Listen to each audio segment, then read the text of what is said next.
ยาวดำวางแผดกว่านั้น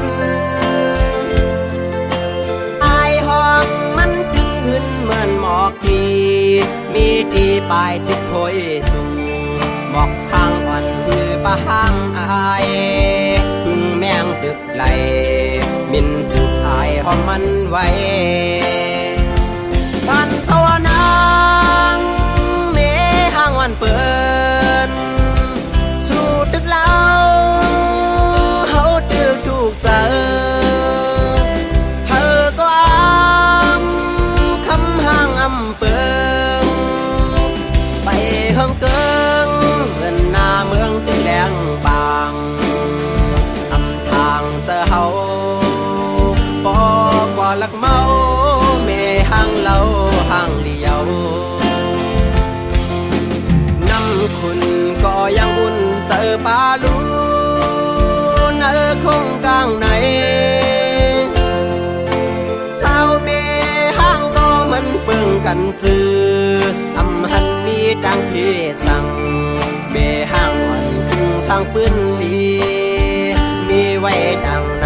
ำยิ่งอยากคำจะวนกวัง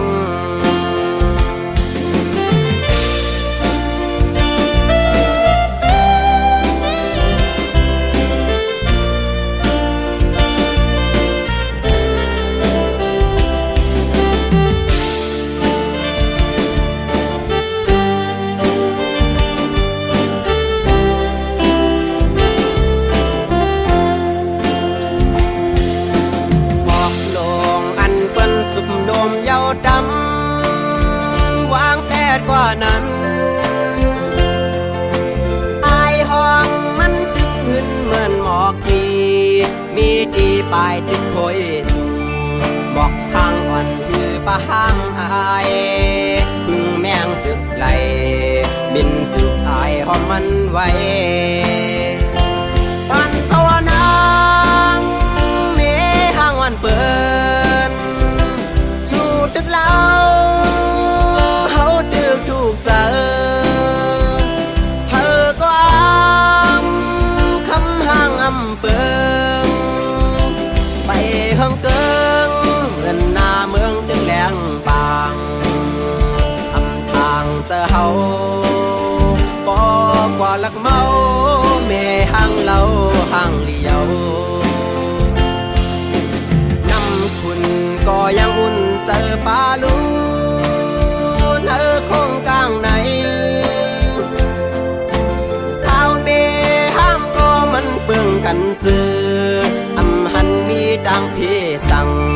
เมห้างอ่อนคึงสร้างปืนดีมีไว้ดังนำใจจังคำจะหักสู้ปันภาวนางเมห้างวันเปิดตึกเล่าเฮาตึกถูกเจอเธอก็คำห้างเปิ